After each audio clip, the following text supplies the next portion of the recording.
Assalamualaikum warahmatullahi wabarakatuh. Anak-anak, untuk video kali ini kita akan membahas terkait perilaku taat, kompetisi dalam kebaikan dan etos kerja. Pada kesempatan ini, video sumber belajar ini nanti bisa anak-anak simak mulai awal hingga akhir, karena nanti ada beberapa tugas juga, dan silahkan nanti anak-anak bisa mengumpulkan sesuai dengan arahan yang ada dalam video. Perilaku taat, kompetisi dalam kebaikan dan etos kerja. Tujuan dari pembelajaran ini yang pertama yaitu diharapkan nanti anak-anak bisa terbiasa membaca Al-Quran dengan meyakini bahwa taat pada aturan, kompetisi dalam kebaikan dan etos kerja itu sebagai perintah agama. Selain itu, tujuan selanjutnya yaitu bersikap taat aturan, tanggung jawab, kompetitif dalam kebaikan dan kerja keras sebagai implementasi dari pemahaman Quran surat Al-Maidah, ada An-Nisa dan juga At-Taubah, dan juga ada hadis ya, serta anak-anak juga bisa membaca Quran surah An-Nisa ayat 59. Pada slide itu ada tujuan pembelajaran, terus ada indikator, anak-anak bisa membaca, anak-anak bisa memahami juga. Nah, untuk mempersingkat waktu biar videonya tidak terlalu panjang, maka untuk slide selanjutnya kita akan belajar tentang pentingnya taat kepada aturan. Nah, di situ dijelaskan bahwa taat memiliki arti tunduk kepada Allah Subhanahu wa taala, ya, pemerintah dan lain sebagainya, tidak berlaku curang dan atau setia. Aturan adalah tindakan atau perbuatan yang harus dijalankan. Taat pada aturan adalah sikap tunduk kepada tindakan atau perbuatan yang telah dibuat baik oleh Allah Subhanahu wa taala. Di sini terus ada nabi dan juga pemimpin atau yang lainnya. Nah, tentu dalam kehidupan sehari-hari kita tidak akan pernah lepas dari apa yang namanya aturan itu. Karena memang dengan adanya aturan diharapkan manusia itu bisa lebih tertib, manusia itu bisa lebih teratur, manusia itu bisa lebih baik lagi. Makanya ada yang namanya aturan. Nah, bisa juga di sekolah, di rumah, atau di lingkungan masyarakat ada aturan di situ. Di mana saja kita berada pasti ada aturannya. Aturan dibuat itu agar menjadi ketertiban dan ketentraman. Oleh karena itu wajib hukumnya untuk kita menaati aturan yang berlaku. Aturan yang paling tinggi ya adalah aturan yang dibuat oleh Allah, yaitu terdapat pada Al-Quran. Sementara di bawahnya itu ada aturan yang dibuat oleh Nabi Muhammad yang disebut dengan sunnah atau hadis. Di bawahnya lagi ada aturan yang dibuat oleh pemimpin, baik itu mulai dari pemerintah, ada negara, daerah, maupun pemimpin yang lain, termasuk pemimpin keluarga. Nah, peranan pemimpin memang sangatlah penting. Sebuah institusi dari yang terkecil yaitu keluarga sampai yang terbesar adalah negara tidak akan tercapai kestabilan tanpa adanya seorang pemimpin. Tanpa adanya seorang pemimpin dalam sebuah negara, tentulah negara tersebut akan menjadi lemah dan mudah terombang-ambing oleh kekuatan dari luar. Oleh karena itu Islam memerintahkan umat untuk taat kepada pemimpin dengan ketaatan rakyat kepada pemimpin. Tentu pemimpin yang tidak bermaksiat atau pemimpin yang tidak zalim, akan terciptalah keamanan dan ketertiban serta kemakmuran.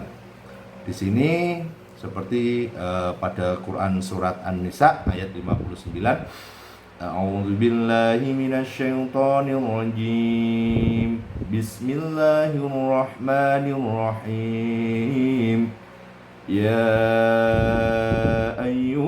ayyuhalladzina amanu ati'ullaha wa ati'ur rasula wa ulil amri minkum فَإِن تَنَازَعْتُمْ فِي شَيْءٍ فَرُدُّوهُ إِلَى اللَّهِ وَالرَّسُولِ إِن كُنتُمْ تُؤْمِنُونَ بِاللَّهِ وَالْيَوْمِ الْآخِرِ ذَلِكَ خَيْرٌ وَأَحْسَنُ تَأْوِيلًا.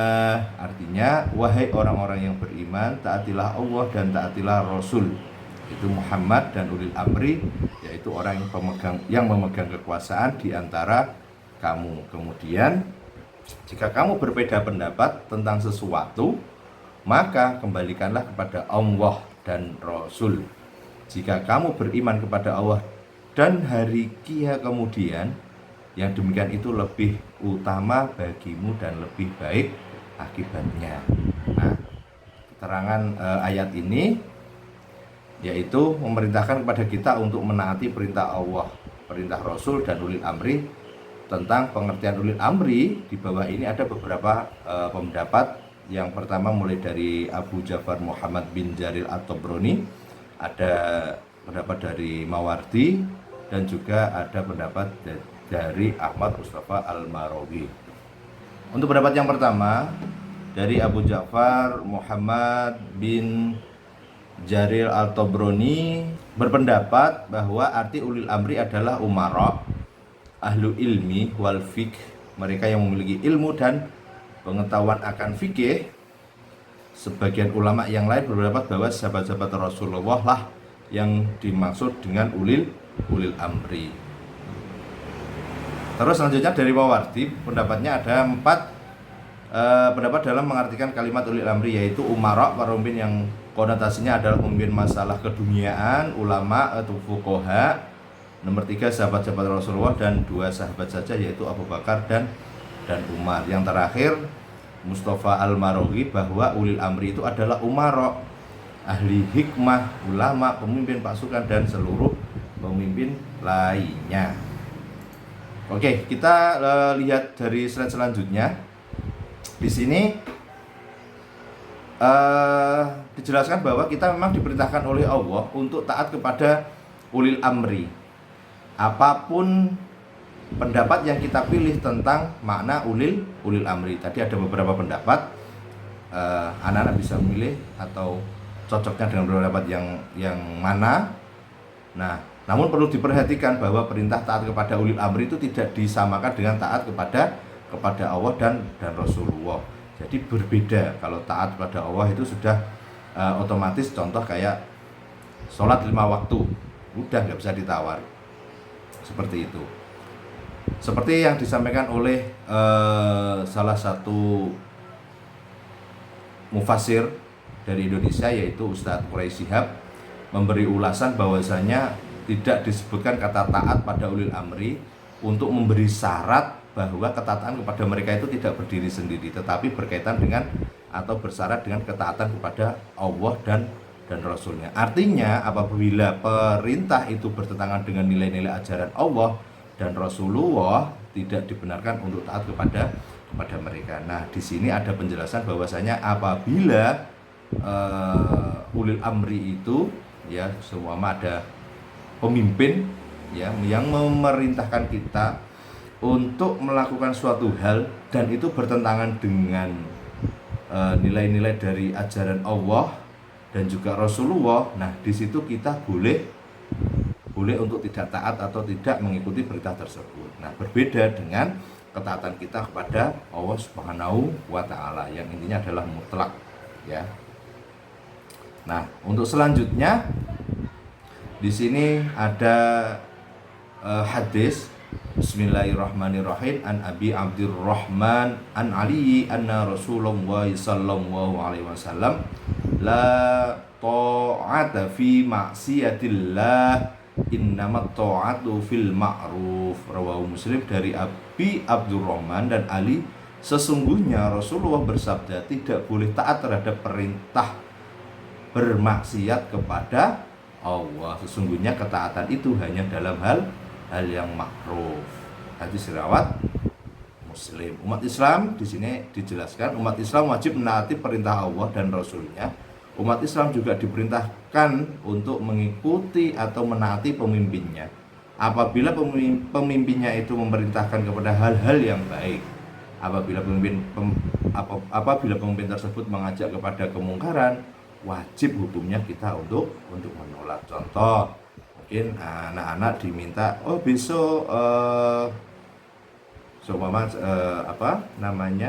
pemerintah kecil gitu, kayak desa gitu, besok diundang Pak Kades lek-lekan ya, atau begadang hingga pagi, sedangkan besok anak-anak itu harus sekolah. Lah pas begadang itu di situ ada hal-hal yang negatif kayak judi dan lain sebagainya. Nah, anak-anak wajib hukumnya untuk menolak, karena di situ ada hal yang tidak baik. Tapi berbeda lagi kalau anak-anak para pemuda dan pemudi besok 17 Agustus dimohon untuk ikut upacara di lapangan desa bersama warga lain. Nah, di situ karena ada hal kebaikan, yaitu tentang nasionalisme ya, hari kemerdekaan, anak-anak boleh atau monggo atau harus ikut karena di situ ada hal kebaikan.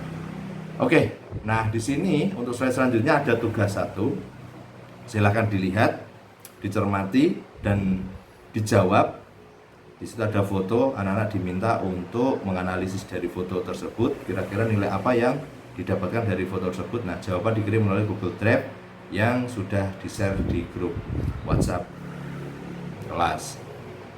Kita lanjut ke materi selanjutnya, kompetisi dalam kebaikan. Nah, hidup adalah kompetisi untuk menjadi yang terbaik dan juga untuk meraih cita-cita yang diinginkan. Anak-anak tentu sudah akrab dengan yang namanya kompetisi. Ya, kompetisi di sekolah, dimanapun itu kita tidak akan lepas dengan yang namanya kompetisi. Namun sayang, banyak yang terjebak pada kompetisi yang hanya mempertaruhkan hawa nafsu duniawi dan jauh dari suasana robbani.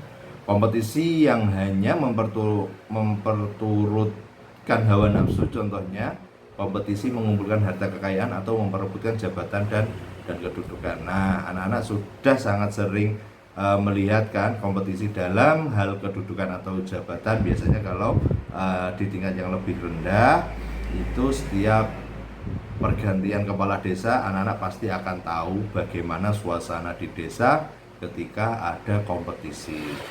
Nanti ada lagi daerah itu bupati, nanti ada lagi itu DPR, bahkan hingga presiden. Nah, di situ ada sebuah kompetisi.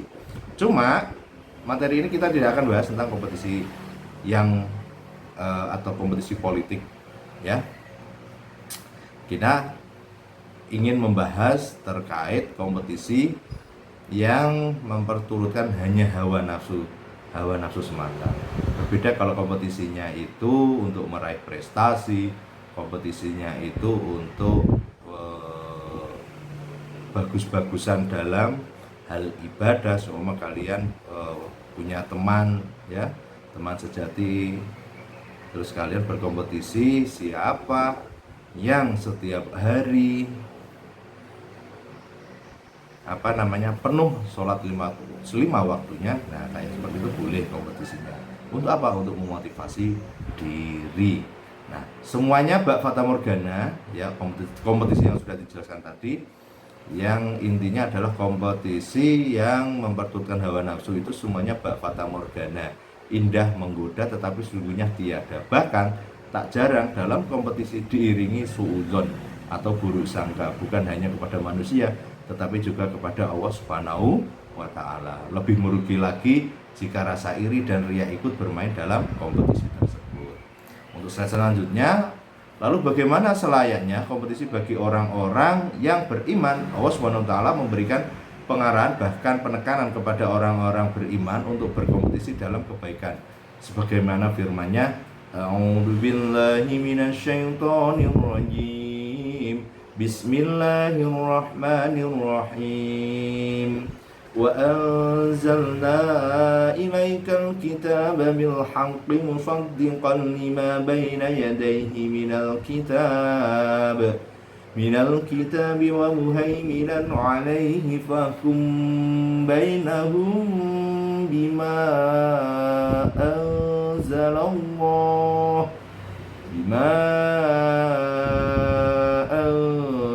الله ولا تتبع أهواءهم عما جاءك من الحق لكل جعلنا منكم شرعة ومنهاجا ولو شاء الله لجعلكم أمة واحدة ولكن ليبلوكم فيما آتاكم فاستبقوا الخيرات إلى الله مرجعكم جميعا فينبئكم بما كنتم فيه تختلفون. Artinya, dan kami telah menurunkan kitab Al-Quran kepadamu Muhammad dengan membawa kebenaran, yang membenarkan kitab-kitab yang diturunkan sebelumnya dan menjaganya, maka putuskanlah perkara mereka menurut apa yang diturunkan Allah Subhanahu wa ta'ala, dan janganlah engkau mengikuti keinginan mereka dengan meninggalkan kebenaran yang telah datang kepadamu. Untuk setiap umat di antara kamu kami berikan aturan dan jalan yang terang. Kalau Allah SWT menghendaki, niscaya kamu dijadikan satu umat saja, tetapi Allah SWT hendak menguji kamu terhadap karunia yang telah diberikannya kepada kamu. Maka berlomba-lombalah berbuat kebaikan hanya kepada Allah. Hanya kepada Allah kamu semua kembali, lalu diberitahukannya kepadamu terhadap apa yang dahulu kamu perselisihkan. Quran Surat Al-Maidah ayat 48. Nah, pada surah ini Allah menjelaskan bahwa setiap kaum diberikan aturan atau syariat. Ya, syariat tersebut setiap kaum itu berbeda-beda sesuai dengan waktu dan keadaan hidupnya. Meskipun mereka berbeda, yang terpenting adalah semuanya beribadah dalam rangka mencari ridho Allah atau berlomba-lomba dalam kebaikan. Tentu saat ini berbeda dengan pada zaman Rasulullah. Dulu transportasinya masih pakai unta. Sekarang transportasinya sudah ada mobil, ada pesawat, semuanya sekarang sudah mulai lengkap, termasuk alat komunikasi. Nah, kayak seperti ini kita belajar bisa via jarak jauh, ya, anak-anak bisa melihat video. Kalau dulu teman-teman nggak ada, zaman Rasulullah video itu nggak ada. Nah, akhir ayat ini juga mengatakan perbedaan syariat tersebut seperti layaknya perbedaan manusia dalam penciptaannya, bersuku-suku dan berbangsa-bangsa. Semua perbedaan itu adalah rahmat dan untuk saling mengenal. Ayat ini itu mendorong pengembangan berbagai macam kemampuan yang dimiliki oleh manusia dan bukan menjadi ajang perdebatan. Semua orang dengan potensi dan kadar kemampuan masing-masing harus berlomba-lomba dalam melaksanakan kebaikan. Anak-anak harus tahu bahwasanya kalian semuanya itu masing-masing punya kompetensi, punya kelebihan, punya sesuatu hal unik pada diri kalian masing-masing. Jadi tinggal bagaimana kalian itu menemukan hal unik tersebut, dikembangkan, ya, agar kelak kalian bisa sukses seperti itu.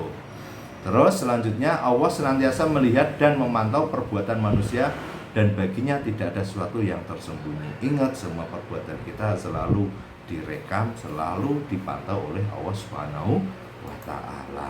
Oke, selanjutnya, mengapa kita diperintahkan untuk berlomba-lomba dalam kebaikan? Jawabannya adalah ada beberapa alasan.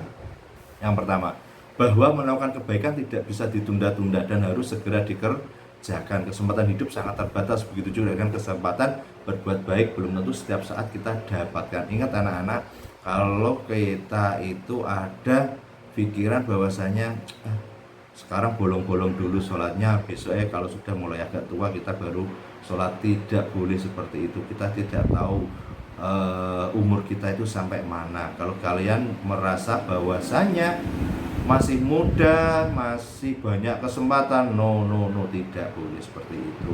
Karena kita tidak tahu, ya. Kalau kita ngomong yang tua meninggal dulu, nggak pasti juga.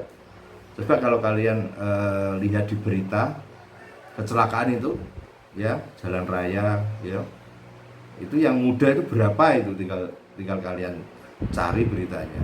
Dan ada beberapa anak sekolah juga karena terlalu ugal-ugalan, tidak memakai helm saat berkendara, ya kan, karena terlalu menggampangkan, terus merasa punya kendaraan baru, akhirnya terlalu kencang naik sepeda motornya dan lain sebagainya.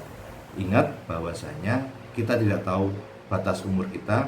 Tentu kita tidak boleh menunda-nunda dalam hal melakukan kebaikan. Ketika ada kesempatan, oke, waktunya sholat, ya wis kita sholat gitu. Diusahakan semampunya, semaksimalnya.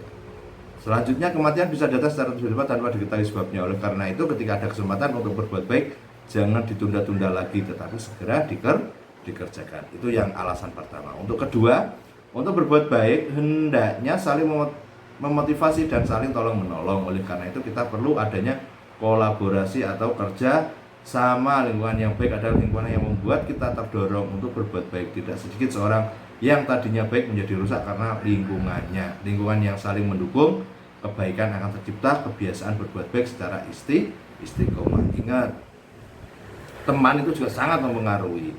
Saya yakin ketika kalian dulu masih SMP, temannya bermain di pinggir rumah dan lain sebagainya. Kalau sekarang sudah mulai SMA, SMK, aliyah, kalian sudah punya teman yang lebih luas lagi. Itu nanti ketika kalian nanti bekerja atau nanti kalian kuliah, itu temannya lebih luas lagi. Nah, di situ bagaimana kalian bisa mengondisikan lingkungan kalian itu.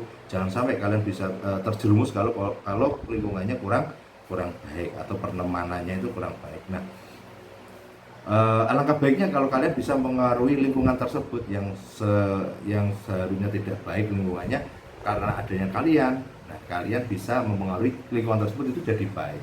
Kalau memang benar-benar kalian tidak bisa mengaruhi, maka lebih baik kalian menghindar atau menjauh. Cari teman atau lingkungan yang lebih baik.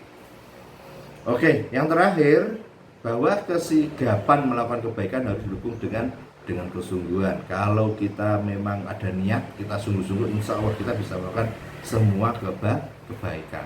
Tapi kalau kita itu hanya setengah-setengah, tentu ketika melakukan kebaikan itu otomatis tidak bisa maksimal. Untuk slide selanjutnya kalian bisa melihat tugas 2. Nah, itu ada foto juga, silakan kalian deskripsikan. Kalian dari situ tuh dapat apa yang kalian lihat, apa yang kalian rasakan. Di situ silakan ditulis. Ada 3 pertanyaan. Yang pertama, apa yang kamu simpulkan dari gambar di samping? Terus, apa akibatnya kalau melakukan pekerjaan seorang diri meskipun dalam keadaan berkompetisi? Yang terakhir, apa akibatnya kalau pekerjaan dilakukan secara berkolaborasi atau bekerja sama? Nah, silakan dijawab. Seperti yang tadi, jawaban dikirim melalui Google Drive yang sudah di-share dalam grup kelas masing-masing. Oke, untuk yang terakhir yaitu etos kerja. Sudah menjadi kewajiban manusia untuk berusaha memenuhi kebutuhan dan kepentingan dalam kehidupannya.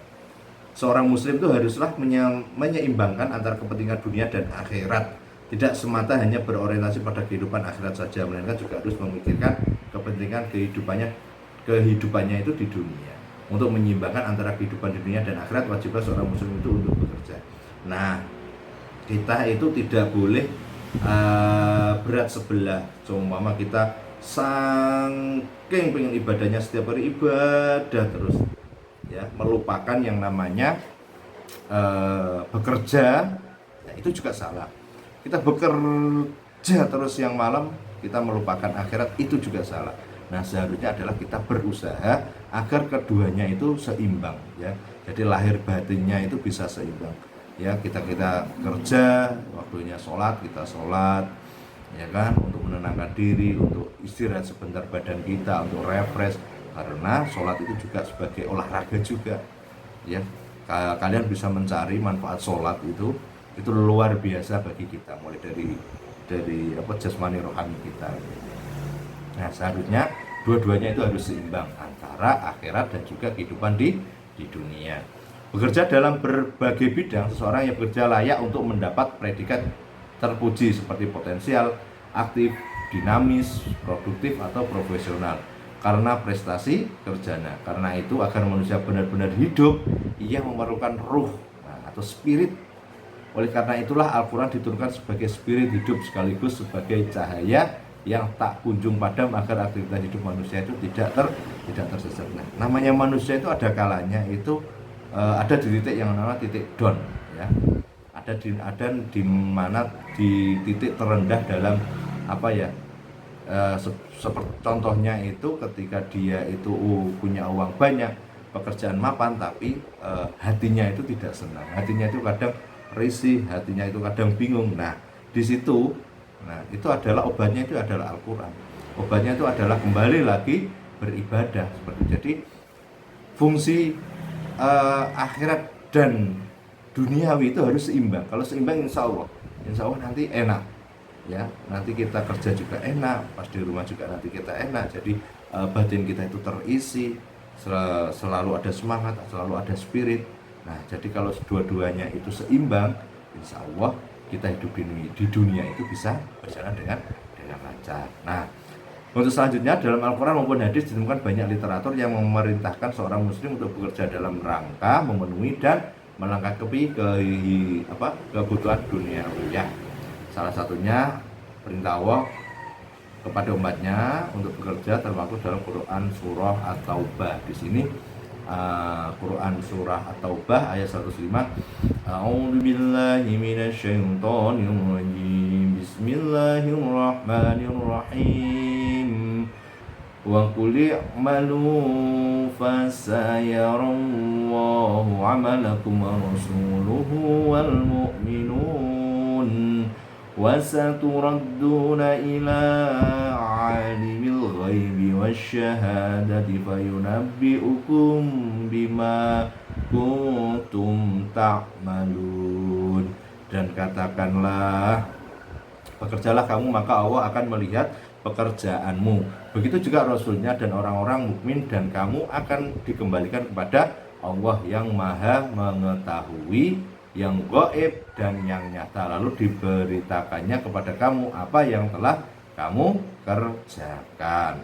Quran surah Taubah ayat 105 menjelaskan bahwa Allah SWT memerintahkan kepada kita untuk semangat dalam melakukan amal soleh sebanyak-banyaknya. Allah akan melihat dan menilai amal-amal tersebut. Pada akhirnya seluruh manusia akan dikembalikan kepada Allah dengan membawa amal perbuatannya masing-masing. Mereka yang berbuat baik akan diberi pahala atas perbuatannya itu. Mereka yang berbuat jahat akan diberi siksaan atas perbuatan yang telah mereka lakukan selama hidupnya. Nah, pada rangkaian judul materi kita kali ini yaitu berkompetisi dalam kebaikan dan etos kerja. Tentu saat bekerja tentu kita juga harus melakukan yang terbaik.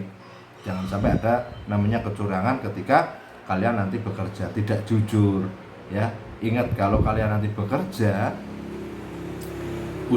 harus berusaha dengan semaksimal mungkin untuk menjunjung tinggi dari kejujuran tersebut. Agar apa? Agar kita nanti benar-benar bisa dipercaya oleh teman-teman teman di tempat kerja itu, apalagi oleh pimpinan. Nah, apabila kita benar-benar bisa jujur, ya kan, insya Allah nanti untuk jalannya itu sudah ada sendiri. Jadi tidak usah kalian itu berpikir nanti bagaimana yang penting ketika kalian sudah bekerja di salah satu tempat, maksimalkan di situ, ya. Nah, seperti yang ada di slide, kita sudah sering menyaksikan bagaimana gambaran orang-orang yang berbuat jahat seperti pencuri, penipu, koruptor, dan lain sebagainya. Banyaknya berita tentang korupsi dan bagaimana seorang koruptor dipertontonkan di ruang publik. Ini menandakan bahwa di dunia pun perbuatan kita sudah bisa dipertontonkan. Apalagi kelak di akhirat yang pasti sangat nyata dan tidak bisa ditutup-tutupi. Ingat, kalian sudah tahu bahwasanya beberapa orang ketahuan mencuri, yaitu seperti koruptor, akhirnya ada yang kena grebek dan lain sebagainya. Nah, itu adalah salah satu dari sebab akibat karena melakukan hal yang tidak yang tidak baik.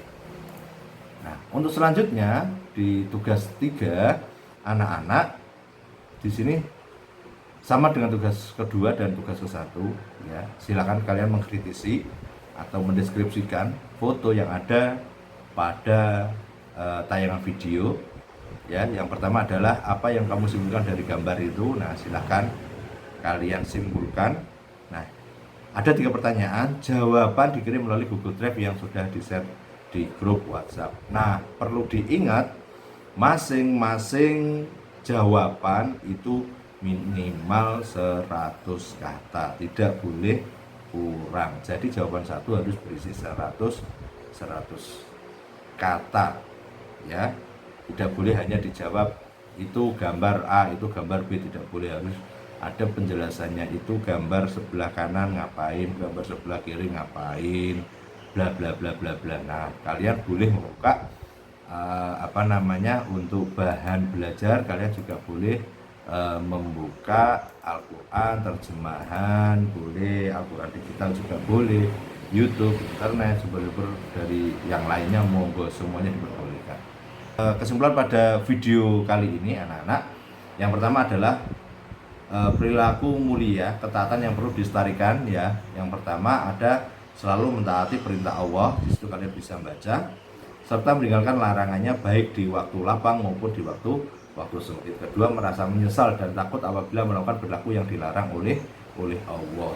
Menaati, menjunjung tinggi aturan yang telah disepakati baik di rumah, di sekolah maupun di lingkungan masyarakat. Ingat, kalian hidup tidak akan lepas dari kata yang namanya aturan. Oke, mulai dari di rumah ya, kalian nggak akan bisa lepas dari aturan tersebut meskipun aturan itu tidak tertulis. Contoh, kalau kalian di rumah subuh belum bangun atau kebangunnya kesiangan, otomatis dimarahin oleh orang tua ya. Seumpama kalian buat gara-gara di masyarakat itu, buat ricuh atau dan sebagainya, tentu kalian akan dimarahi oleh masyarakat tersebut. Kita tidak akan bisa lepas oleh yang namanya aturan dan kita tidak boleh berbuat seenaknya.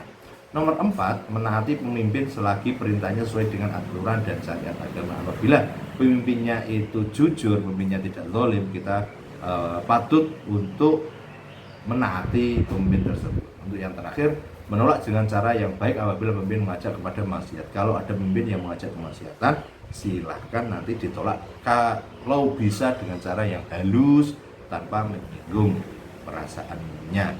Itu kalau memang bisa. Kalau tidak bisa, ya udah, intinya adalah ditolak, jangan diterima.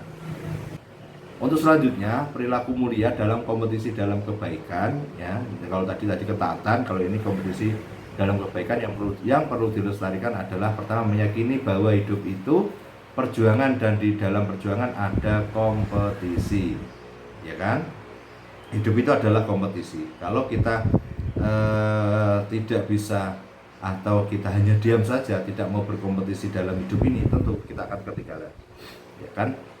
Contoh kayak Pak Muharram ini, yang kalau kita nggak mau mengikuti trennya zaman, contoh adalah zaman digitalisasi, saya tidak ingin belajar digitalisasi, tidak otomatis saya akan ketinggalan.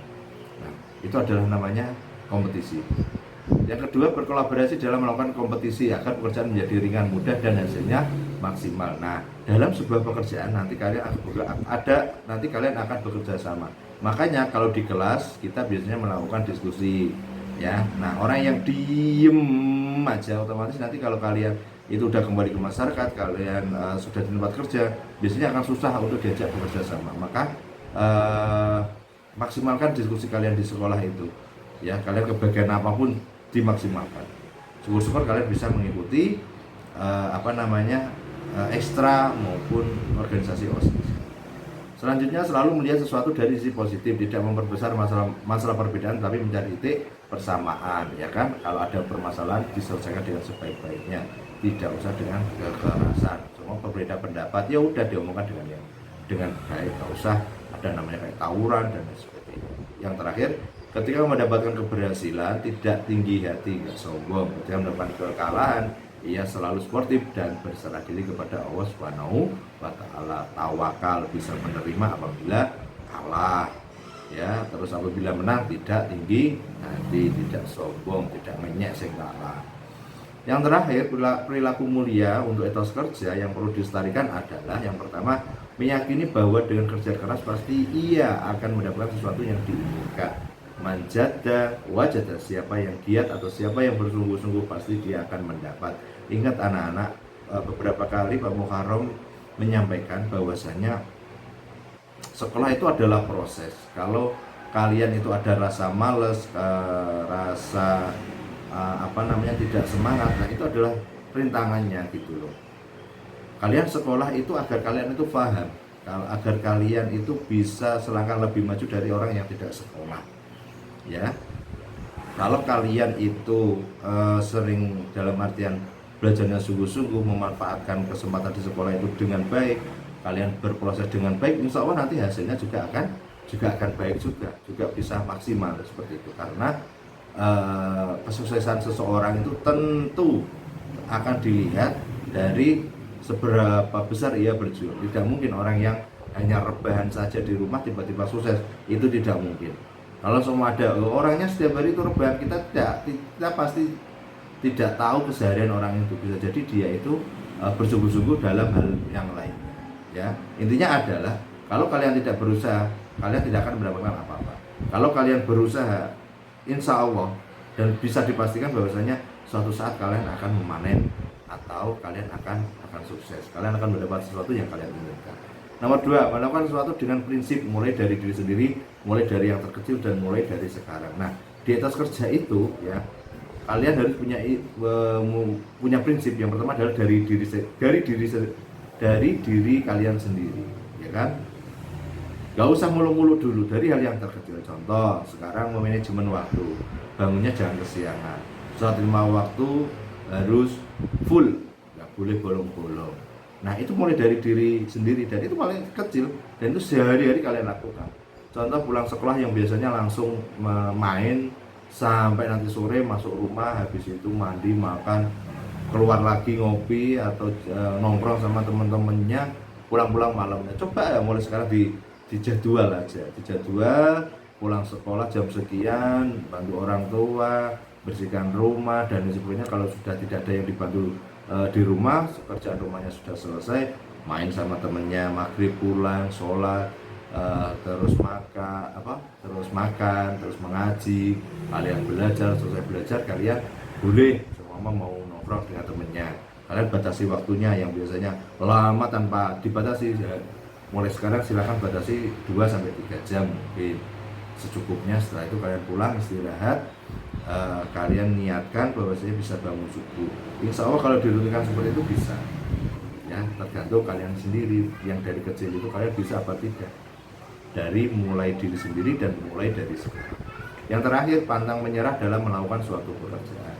Apabila di suatu pekerjaan itu ada hal yang tidak bisa, di suatu pekerjaan itu ada sebuah tantangan, di suatu pekerjaan itu ada sebuah masalah, jangan langsung menyerah, ya. Cari solusinya dulu, bisa tanya ke sana, tanya ke sini, minta masukan, minta wejangan dan sebagainya. Insya Allah nanti kalau kita benar-benar sungguh-sungguh, ya, tidak mudah pantang menyerah, insya Allah kelak kita akan sukses. Nah, itu untuk materi pelajaran kita kali ini, ya. Anak-anak, kalian bisa mencari sumber dari yang lain, ya, silahkan bisa lakukan terjemah yang seperti tadi saya sampaikan, hingga browsing di internet, monggo, karena kalian semuanya sudah punya fasilitas handphone dan juga paket internet. Nah, tolong dimanfaatkan dengan sebaik-baiknya untuk belajar. Itu saja dari Pak Muharram, kurang lebihnya mohon maaf. Maka untuk video kali ini kita tutup dengan bacaan hamdalah, alhamdulillahirabbil alamin. Semoga video ini bisa bermanfaat, dan pesannya Pak Muharram yaitu jangan malas untuk belajar. Bismillah. Nanti kita mau jadi apa itu urusan belakang, yang penting kita sudah berusaha, kita sudah bersungguh-sungguh. Wabillahi taufiq wal hidayah. Wassalamualaikum warahmatullahi wabarakatuh.